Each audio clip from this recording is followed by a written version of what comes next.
Greetings, family. Welcome to the African Exodus show. I'm your host, Tierney Cherie, here to you with a new video. Before we get started with today's African news segment, I want to remind you all, if you would like to stay connected outside of YouTube, you have two options. One is the free way. You can join my Telegram channel. That link is down below.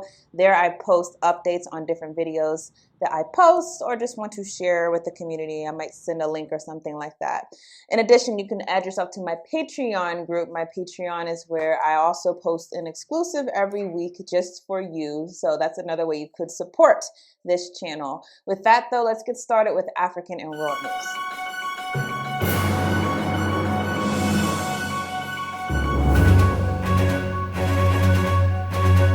I hope you all are paying close attention to what's happening with Israel and Palestine on multiple levels, even though we are African focused on this channel, even though we're primarily focused with the children of Yasharel on this channel. Still, we have to know what's going on in different pockets of the world, especially when it comes to Israel, the country that has become the namesake for our cause. So understand that the Palestinian struggle is absolutely intertwined with what each of us go through. The Palestinian struggle was always thought to be aligned with the African struggle, even from the creation of the Organization of African Unity, which became the African Union. There was a strong sense of anti-Zionism inside of the leaders of that movement. To this day, we still see some people holding out with that liberation spirit. African people have always aligned with the Palestinian struggle because they understood that Palestinians were targeted in an uncanny way by the imperialist structure. When they were designated, their territory was designated a place that would be called Israel, and they would be moved over in order to favor a singular group of people who had the claim to the throne as far as being the people of the Holy Book. So their struggle is one that is dear to us. It's one that's aligned with us, and understand the treatment that they suffer is reminiscent of that which we suffer over and over again. And what we see happening right now is a very telling sign that the international system is really ready to stand by and watch an entire people be wiped off of the face of this planet once again. So let's just get into the story. So we know, I'm sure you know by now, there was an attack inside of Israel. We'll talk about that attack. We'll talk about some things that have come out after the fact about that attack. But this attack that was done by Hamas, which is a militant group inside of Gaza, this attack has essentially spurred a war, one where I think the Israeli government is really willing to take it to the realm of a full-out genocide just based on their actions in the past few days. So it says, Israeli defense minister announces a siege of Gaza to fight, and I quote, human animals. I want you to listen to how they are regarding the people of Palestine. Defense Minister Yoav Gallant called for more destruction on top of the massive number of airstrikes Israel has launched into Hamas-ruled territory of 2.3 million people in retaliation for Hamas's surprise attack this weekend that left more than 700 people in Israel dead. Israel formally declared war on Hamas, a militant group, on Sunday, pointing to the large military mobilization that has already killed nearly 500 people in Gaza, including women and children. Hamas claims it has taken about 100 captive from the attacks. Now, this is a quote from Gallant. It says, "We are fighting human animals and we act accordingly." Let's just pause on that. We are fighting human animals. This is how he regards the people of Palestine. This is what Gallant said. Now, the news article says, while it appears that Gallant was specifically referring to Hamas fighters in that comment, the rest of the minister's remarks called for further oppression of all people in Gaza by denying them basic human necessities. He says, "We are imposing a complete siege of Gaza," Gallant said. "There will be no electricity, no food, no water, no fuel. Everything will be closed." Which lets you know that when he says we are dealing with human animals, he was not just talking about the one militant group, he was talking about the people of Gaza. Otherwise, why would the solution be to punish all of the people of Gaza? So while people want to make that differentiation that he was not talking about Palestinians in general, the fact that, number one, Palestinians have been being treated like human animals for the long stint of their interactions with this apartheid state, But not just that, the fact that this comes with other things that are going to follow, including a blockade of necessary supplies to a people who are already very desperate and in need. That lets you know that, yes, he was talking about the people of Palestine. He was not singling out the group Hamas that committed the attack. Now, it goes on to say, it is not uncommon for oppressive regimes to use language that dehumanizes the oppressed population in order to justify inflicting violence on them. This is from an article, by the way, from the Huffington Post. It goes on to say, in the case of Israel's apartheid, Gallant's comments contribute to an atmosphere where it is easier for an anti-Palestinian individuals and politicians, including Israel's current far-right government, to regard people in Gaza as less than human and therefore undeserving of food, water, electricity, or a way to escape violence. Defense Minister Gallant's statements are abhorrent, said Omar Shakur, the Israel and Palestine director at the rights group Human Rights Watch. She said in a statement on Monday, depriving the population of an occupied territory of food and electricity is a collective punishment, which is a war crime, as is using starvation as a weapon of war, Shakur continued. The International Criminal Court should take note of this call to commit a war crime. And they won't, because the International Criminal Court is controlled by the same factions that control this entire world system, that are closely aligned with the Israeli government and bolster the Israeli government. So understand that this is a outright declaration on a people. It is a racist one. It is one that is being done in the full gaze of so-called human rights defenders, that is outwardly calling for the punishment of an innocent civilian population. And yet the international community, which supposedly cares so much about human rights, it will do nothing. Because whenever it comes to this singular people, we always have to ask why. Why always with this people? Or is there no accountability when it comes to committing things like human rights violations? Why always with this government do we keep hearing about Palestinian people or even things happening abroad to other people, and they never have to face any ramifications for their actions? So I want you to understand about this attack. When I first heard that it happened, my first initial reaction was, wow, this honestly feels like what they wanted all along. Because every single day on my timeline, I always see stories of Palestinians that are being slowly wiped off the face of this planet. Their homes, their community, their legacy, their culture slowly being ridden from this earth, because slowly and slowly, more and more, Israel keeps encroaching on their territory, taking their territory. I'm sure many of you have had to see the videos by now of literal Israeli people coming into Palestinian homes and forcing people out of their homes and just claiming it. So this is something that's been going on slowly and slowly, continual encroachments on Palestinian lands. And the natural assumption would be that they want all of Palestine to be theirs. That's honestly what they're aiming for. So when I heard about this attack, I mean, obviously civilian casualties are civilian casualties. We never call for them. We never celebrate them. But at the same time, this attack is the exact type of attack that is being waited for by an opportunist state. So to the point that you have to ask, well, is this something that they were actually counting on, or is this something that they not just knew about, but had something to do with themselves? So I want to read from this article so you understand the gravity of the fact that this attack happened inside of a country like Israel, so tightly guarded as far as their intelligence. They have the #1 intelligence agency in the entire world. And yet this type of attack would happen in such a country. So this is from Foreign Affairs. It says, Israel's intelligence disaster. Hamas's devastating terror attack against Israel has unleashed the most violent and serious conflict the country has seen in half a decade. Already at least 1,000 Israelis and 14 U.S. citizens have been killed. It is an astronomical number for such a small country, equivalent to 30,000 Americans.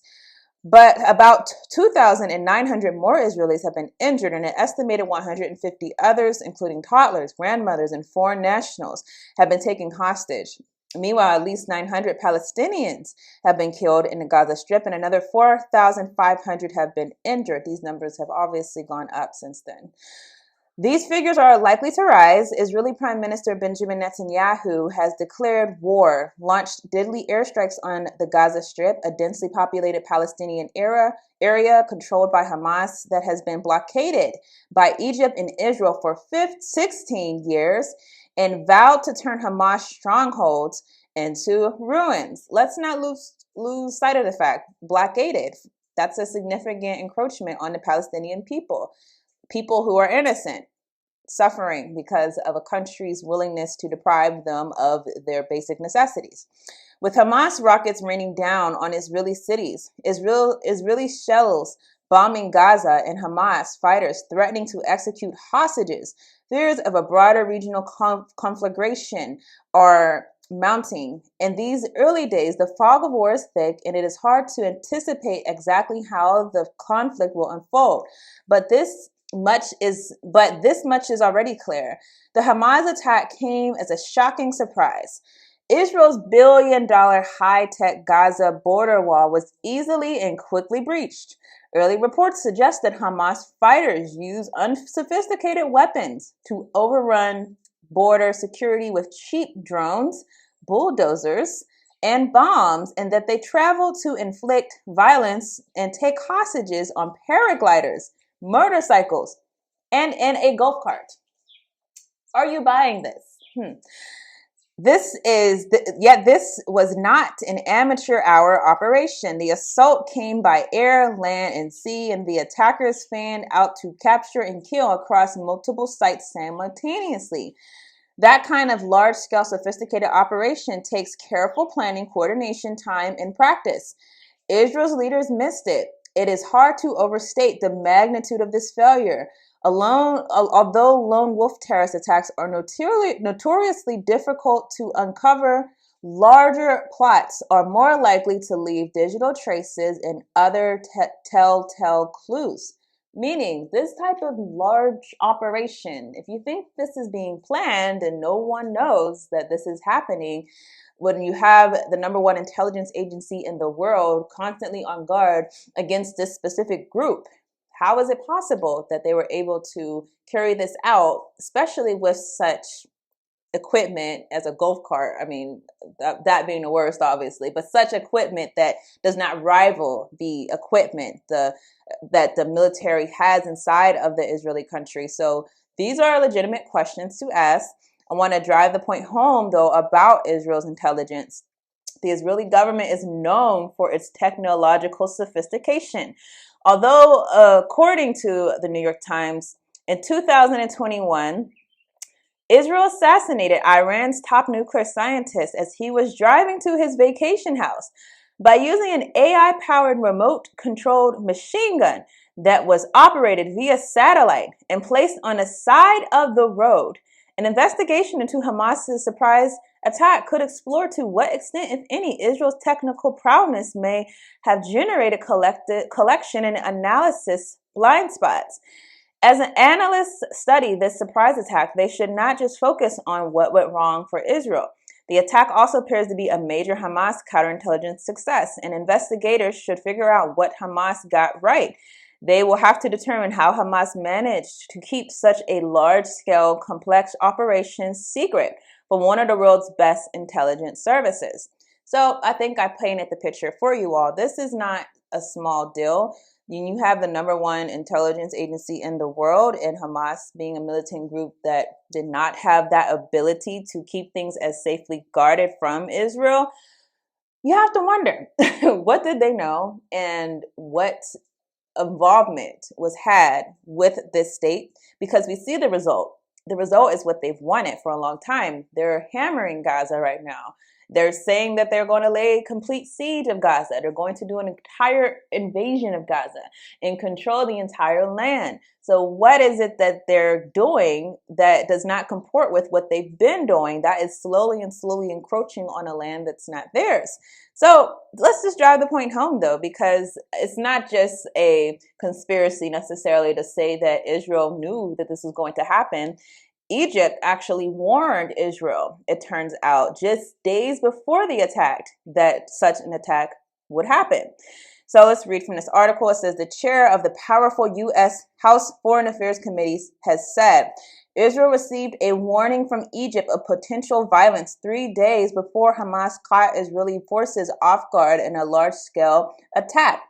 We know that Egypt has warned the Israeli 3 days prior to an event like this could happen. An event like this could happen. The Republican Michael McCall told reporters on Wednesday after a closed-door intelligence briefing for lawmakers on the crisis.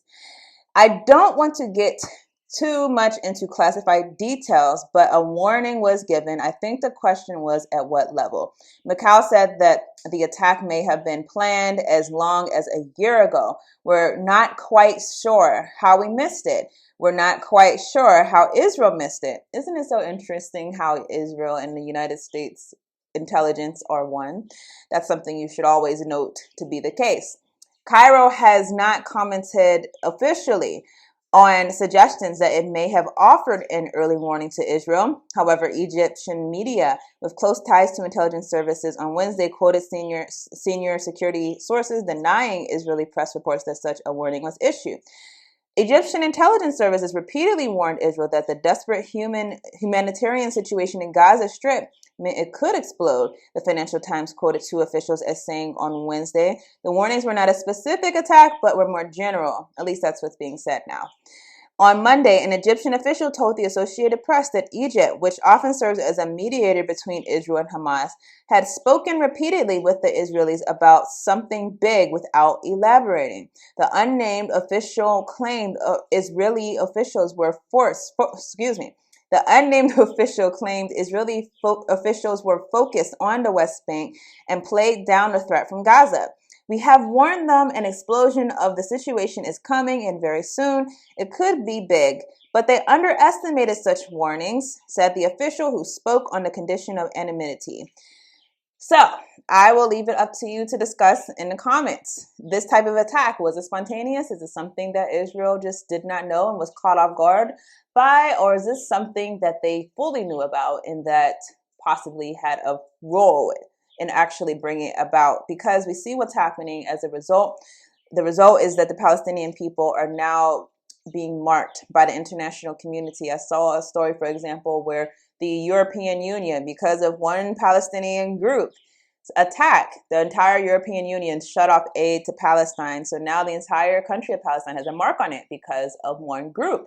We also, again, see that Israel gets to do what I'm sure they wanted to do for a long time. They have the international justification in order to go in and seize a territory where previously they would never have had justification to do such a thing. Now, if you know the history of the United States in major attacks, or not just the United States, the entire world system, major attacks, whether it's Pearl Harbor, September 11th, whatever it is, these attacks oftentimes are followed by very egregious acts that would not have been justified had the attacks not happened.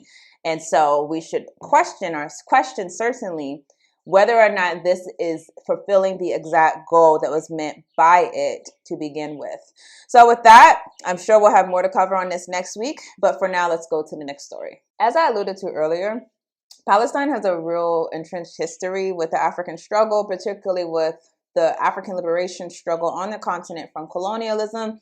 I did want to mention that they have not been sold out by everyone, although a lot of people have sold them out, even in the Arab world, even throughout the African continent. Countries that formerly would never host Israel are now allowing Israeli ambassadors into their country and holding Africa-Israel summits and entertaining them and buying things from them. We know there was that big scandal where Israeli spyware was sold to a bunch of African leaders. So they've been in and out of the African continent in a way that previously was not happening. However, I do want to shout out South Africa because that is the one country that has maintained the same energy against Israel. If you remember, Israel was granted observer status at the African Union, and the African Union was about to let this happen, but one country said, absolutely not. That country being South Africa. Absolutely not are we going to have a country that supported our apartheid, and not just supported apartheid, continues to have apartheid inside of their country. The African Union, therefore, had to reject that observer status. That was South Africa. And we want to give due respect to South Africa for standing with the Palestinian people, because we do hear some negative things from South Africa. Obviously, xenophobia is a big label that has been applied to South Africa. Obviously, there are struggles in every single African country with xenophobia. That's one thing that we have to emphasize. But it's really important to emphasize when that fighter spirit has remained with the people who have faced so much. And that is what we see happening right here. So hundreds of South Africans show solidarity with Palestinians. A cross-section of South Africans took to the streets of Johannesburg on Wednesday in support of Palestinians as the deadly conflict between Israel and the militant group Hamas continues. Some people said they were joining in the protest to show solidarity with Palestinians who have faced decades of oppression. One person says, "I did more and more research and came to the conclusion that not only have I been lied to, but my religion has been used to undermine the rights of Palestinian people." And let me be very clear, Christian Zionists, you should be ashamed of yourself. I mean, let's just say that territory was biblical Israel. We know that they are not the fulfillment of Israel. We know that they are not the fulfillment of a return of Israel. We know that for several reasons. One, because if you actually read your scriptures, you would know that this return from exile, this return from being spread across the four corners of the earth, is going to be done in a way that, number one, the Most High is going to be leading the cause. Number two, the government that will be formed will be a government where he is put front and centered. It will not be a secular state that has nothing to do with him. It will not be a state where the Messiah is not in front and center. So if you know your prophecy, you would know well that this cannot be the fulfillment of prophecy. Yet so many disgusting views are being put out there by people who say that they're all about love thy neighbor. And yet they are being used to justify an encroachment on human rights that is blatant. And I promise you, you should be ashamed and you should absolutely repent for your actions. But going back to what the article says, it says, demonstrators outside the United States consulate criticized Washington's decision to send weapons to Israel and call for the Israeli ambassador to South Africa to be expelled. A similar protest was held in Cape Town with people calling for an end to violence. The demonstrations were organized by pro-Palestine groups Boycott, Divest, and Sanctions, which continues to call for the boycott of Israeli products, disinvestments, and sanctions against the country. They were held as the Jewish community in South Africa also announced plans to hold a prayer session and solidarity events this week in support of Israel. South Africa's government on Sunday called for an immediate cessation of violence between Israel and Palestine. So again, kudos to those in South Africa who are protesting. Kudos to those who are not falling for the okie doke. You know, we've actually experienced a certain type of apartheid. We should be the ones to be very clear on when a narrative is being sold to us that could easily be applied to us. At one time, they would have easily sold this whole narrative that those in the Black Power movement were terrorists, that they were doing things that go against the cause, that nothing justifies what they did for the liberation struggle. And my thing has always been, if you are in a position of power, if you are in a position of the class that is inflicting violence on the people, you don't get to tell the people who are oppressed how to have a reaction to your violence. You're not in a moral position to tell the people of Palestine or the people inside of Hamas what they should or should not do. If you've been okay with Israeli apartheid, you're not in a moral position. Israel's not in a moral position. The United States, who's been funding this apartheid regime, is not in a moral position. The European Union that has been funding this apartheid regime is not in a moral position. None of these people who are coming out, putting out these statements or condemning these people are in a moral position. So at least be quiet when you should be quiet. As Minister Farrakhan told Mike Wallace, you should know when to be quiet. If you are the one that is fueling the hatred and the oppression of people, then you should be the one to be quiet whenever those people revolt. Not saying that makes their actions correct, but it does not make you the one to, you are certainly not the one to announce their error. Let someone do it who has stood consistently for human rights, not someone who has not just stood by the sidelines, but outwardly supported a country that is going to commit such violence against a people. So with that, let's go to the next story. We've been talking for a number of weeks, I think months at this time, about this impending invasion of Haiti. Some good news. We don't know how long this will hold out, but a Kenya court did block the administration from being able to send officers as peacekeepers inside of an invasion of Haiti. So let's read about that story. Court blocks Kenya from deploying police officers to Haiti to fight gangs. A Kenyan court temporarily blocked the government from deploying hundreds of police personnel in Haiti in a UN-approved mission aimed at helping the Caribbean nation tackle rampant gang violence. The court order issued on Monday is valid until the 24th of October and followed a petition jointly filed by one of the opposition political parties and two Kenyans who say the decision to deploy the police officers outside the East African country is illegal. According to a court document seen by Reuters, the order bars the Kenyan government officers, including the president and his interior minister, from deploying police officers to Haiti or any other country until the 24th of October, 2023. In July, Kenya pledged to offer 1,000 police officers after Haiti appealed for international help with security personnel to assist in its battle against gangs blamed for spiraling violence. The United Nations estimated that some 200,000 Haitians have been displaced during escalated violence, with armed gangs carrying out indiscriminate killings, kidnappings, gang rapes, and torching people's homes. According to the petitions, the deployment of police officers is not only nonsensical, but irrational and unconstitutional. The decision to deploy did not involve public participation and is also unconstitutional because only the Kenyan military can be deployed outside of the country, according to the petition. Now, that was something about the story that I never quite understood. The fact that the president was choosing to deploy police officers as opposed to choosing to deploy army officers, which is very strange if you think about it. Whenever you have a peacekeeping force, the idea usually is that these are people who are military trained, not people who are on the street police officers. So I did find that very weird, but I didn't know if that's something that Kenya does, but apparently not, because the High Court correctly struck that down and said, listen, President, if you want to deploy someone to this mission, you have to deploy your military. Now, that kind of brings open a good question. Why did he not deploy his military? Because the military and the president have a direct relationship. They answer to him, and then could it be that the military would outwardly be upset about being sent to a country like Haiti to fight a war that has nothing to do with them? That could be a possible explanation. However, I think it's good to definitely recognize and applaud the Kenya High Court for at least, in the meantime, slowing this down. Now, will this continue? Will this no longer be a mission? Obviously, that's yet to be seen. The October 24th, that's not a long time, obviously. So we'll see what happens with this court's decision. But very, very prayerfully, this mission will be aborted and the people of Haiti will be spared yet another UN peacekeeper mission that has been proven to be volatile to the people of Haiti over and over again. So with that, let's go to the next story. Now, a report has just come out from the DRC that the UN peacekeepers who were assigned to the DRC have been arrested for sexual exploitation. One officer has been suspended.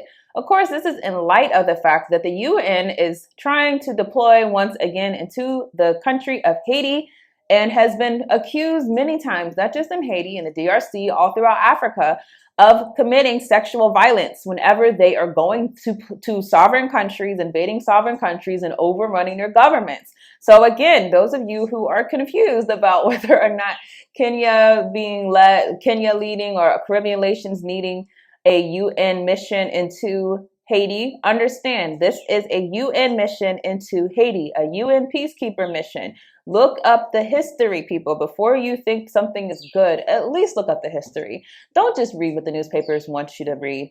Actually understand that there's a long history of these people not just going into countries to disrupt, to take over resources, but also abusing the inhabitants, abusing the people, abusing the woman, impregnating the woman, rapes. All these things have been reported from UN peacekeepers. So understand, this is not a good thing for Haiti. I don't care what you think about Haiti. I don't care how you view Haiti. And with Haitians are telling you in droves, we don't want another intervention. These people have actually dealt with a UN interventions many times in the past. Believe them when they're telling you this is not for our good. Instead, won't you support them and support the severance of the imperialist relationship between the United States and Haiti? The very government of Haiti is being run by the United States. Why don't you criticize that? Why don't you stand against that instead of leading credence to this narrative that a UN invasion of Haiti could be a positive thing. So let's go through this story. This is a reminder, once again, that the UN peacekeepers are not there to keep peace. Instead, they're there to violate the rights of the people where they go. So it said the United Nations mission in the Democratic Republic of the Congo announced on Wednesday it had taken strong measures against peacekeepers suspected of misconduct. According to internal documents from MONUSCO, reviewed by AFP, 8 peacekeepers deployed in Benin in the Eastern Democratic Republic of the Congo were arrested on October 1st, and an officer was suspended on October 8th, as part of a case involving alleged sexual exploitation and violence.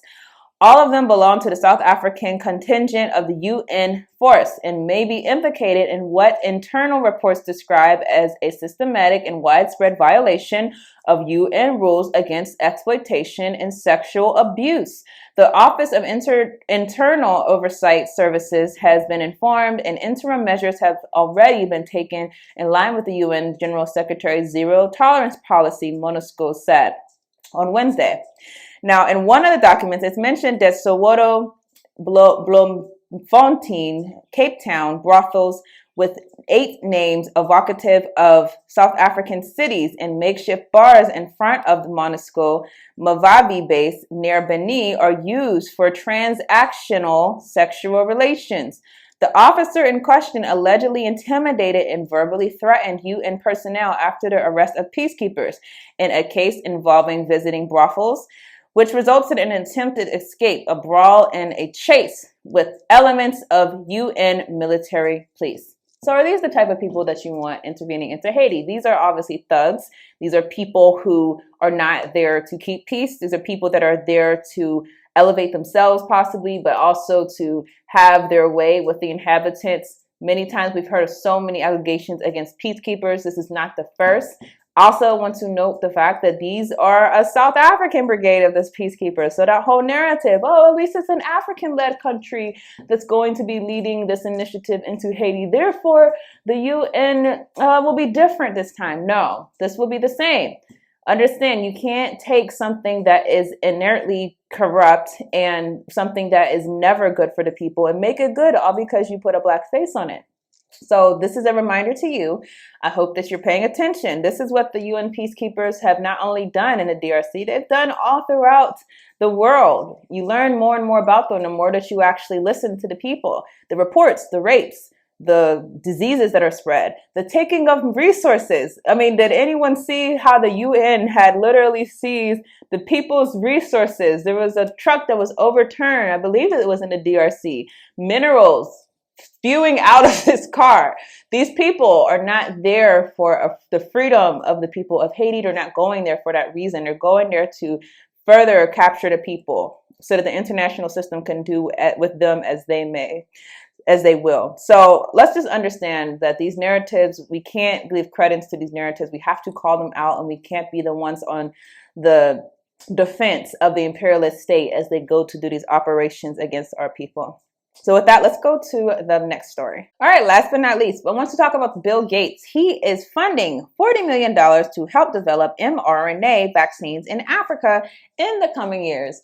So let's talk about Bill Gates. Obviously, the mRNA vaccines are very controversial now because a lot of information has been put out, not just about the effects of mRNA vaccines, and obviously I'll be very careful with how I word this given YouTube's guidelines, but also with the way that the trials were actually done by Pfizer, Moderna, these companies that were telling the international community, whether the World Health Organization or other types of large international bodies, that these trials were foolproof.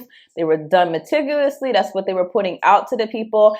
Then at the same time, we find out after the fact, no, these things were not done meticulously. Yeah, a lot of people were not accounted for. Yes, the data keeping was not what they said it was. So this is a reminder to you that Bill Gates is still in the hunt for whatever his agenda is. And part of that is going to be him funding with $40 million effort to help develop mRNA vaccines in Africa. So it says a $40 million investment will help several African manufacturers produce new RNA vaccines on a continent where people were the last in line to receive jabs during the COVID-19 pandemic. The Bill and Melinda Gates Foundation announced this on Monday. Whether it's for local diseases in Africa, like Rift Valley fever, or for global diseases like TB, mRNA looks like a very promising approach, Bill Gates told the Associated Press on Sunday after visiting one of the facilities involved in the Institut Pasteur in Dakar, Senegal. And so it allows us to bring in lots of African capabilities to work on these vaccines, and then this can be scaled up. The announcement comes as the foundation opens its annual 3-day Grand Challenge event, which brings together scientists and public health researchers from around the world. The mRNA vaccine technology came to the forefront with the production of COVID-19 vaccines made by Pfizer and Moderna. The messenger RNA approach starts with a snippet of genetic code carrying instructions for making proteins. And by picking the right virus protein to target, the body turns into a mini vaccine factory. Those COVID-19 mRNA vaccines were fast-tracked through the regulatory process and granted emergency use authorization. The new vaccines under development in Africa face a far longer development timeline, anything from 3 to 7 years. He says, what we want is the next time there is a pandemic. We hope it won't happen soon, he says. Africa would be able to make its own vaccine to help contribute to the development and to make sure that we protect the population. What happened with COVID should never happen again, in the sense that Africans should get vaccinated as a matter of equity. John Castillo, executive chief of the Quantum Biosciences, said the mRNA technologies allow low and middle income countries to become autonomous. In terms of research and development, the platform only needs 350 square meters or 3,800 square feet of space to have a manufacturing facility capable of making tens of millions of doses. So here's what I think this is about. Speaking obviously in code, we've heard a number of predictions that there's going to be another pandemic. We've heard this from the World Health Organization. We've heard simulations being done. I'm of the belief that there's going to be something else that's going to happen and that they're preparing for the next round. Now, what we saw happen in the first round, being the COVID-19 pandemic, is that essentially Africa was not the ground for these vaccines that they wanted it to be. We constantly heard of vaccine equity. That was African countries who were saying, give us vaccines, give us vaccines. We constantly heard of leaders who were begging for their people to get vaccinated. And then when they finally got the vaccines, people pretty universally, from what I've observed, were against getting them after having had time to learn more about what was being offered to them. Next go around, they don't want that complication happening. They don't want there to be a case scenario where the African continent is left out of that vaccine directive that's handed down from the world officials. So that's what I think this is about, that they're gearing up for Africa to be not just not last, but be one of the first in the future. Now, we can speculate on other platforms as to why that is the case. I have strong views about Bill Gates, and I won't say them in this video. I'm sure maybe in a later video, perhaps on my Odyssey or my Rumble channel. But I will say for sure that Bill Gates has a long history of being in a family that we know is a eugenicist family and doing things in accordance with his family. We know that the African continent is something that bothers Bill Gates because he's constantly lamenting about the population. He always says the population growing is going to destroy humanity. So we know that these two things are the case. Now, when you put that together, a family with eugenicist ties, and also being someone who is so upset about the population in Africa, then you have to look at someone with suspicion when they care so much about Africa that they want to share this technology with the African people. So I'll let you draw your own parallels. I think that was pretty well alluding to the point. But with that, I will wrap this video up. I thank you all for watching, and I will see you all in the next video. Marcus Mosiah Garvey once said, "The prejudice of the white folks of the United States of America is not so much because they hate your color. It is because they hate your condition, and it is because they are human beings why they hate. Although they have not said as much to you, that is how they feel over the question. That is the bone of contention. not because you are black, but because they believe that they are entitled to all the benefits that America can give, because they built up America to suit themselves, and whatsoever we have done to build up America, we did it as slaves, and they haven't used us as slaves. They are not responsible for our condition. This is the white guilt complex. I think that white people are so guilty, knowing what they've done to black people, that they feel if the deeds were reversed, they would hate the black man if he had done the same thing to them. So it's actually it reflects a guilt complex on the part of whites when they ask us, do we hate them? And if you notice, Uncle Sam has formed a habit of going all over the world.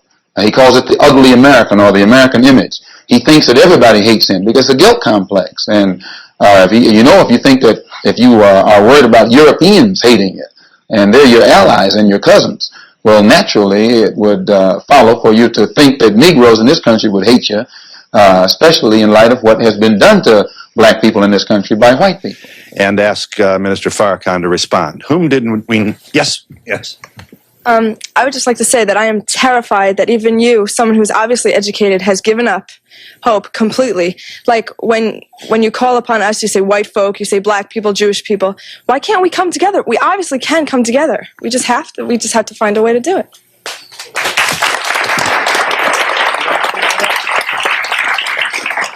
The desire is good, but the reality is the total opposite of your desire. And unfortunately, as a young lady, you are not in the position of power to make the decisions to make America work. May I, as an audience of intelligent people, I would like to just take a moment to say to you that I really don't think you fully understand what has happened to these people that you look at as second class or inferior citizens in this nation. Black people who were brought to this country were stripped of their names, language, culture, religion, God, and taken totally away from the history of themselves. Here are 30 million people who don't wear their own names, they wear your names. Who don't speak their own language, they speak English, which is not their language. They never were allowed their own cultural expression of Africa. Don't you realize that when you turn a people upside down and inside out, then sell them not for a day, not for a year, but for 300 years and deny us the human right to know, to read a book, to learn, to understand. And then after 300 years of that, you allow us into the church. But by that time, you've painted Jesus white, God white, the angels white, and then all these black people have been subjected to a form of white supremacy, which produces in the reverse a black inferiority. And this is fulfilling what Jesus said, as a man thinketh, so is he. And as long as our people think the way they think, we will never be able to do what we as a people should do to correct our condition. Over here. Excuse me, I was brought up in, quote, Bedford-Stuyvesant in my town. But I would like to say what scares us is I think we hear violence. The young lady said she's afraid of violence. And isn't it sad that we who have been the victims of so much violence, now whites fear violence from us? We do not have a history of killing white people. White people have a history of killing us. See? And what you fear, may I say this, sir? What you fear, and it's a deep guilt thing that white folks suffer. You are afraid that if we ever come to power, we will do to you and your fathers what you and your people have done to us. And I think you are judging us by the state of your own mind, and that is not necessarily the mind of black people.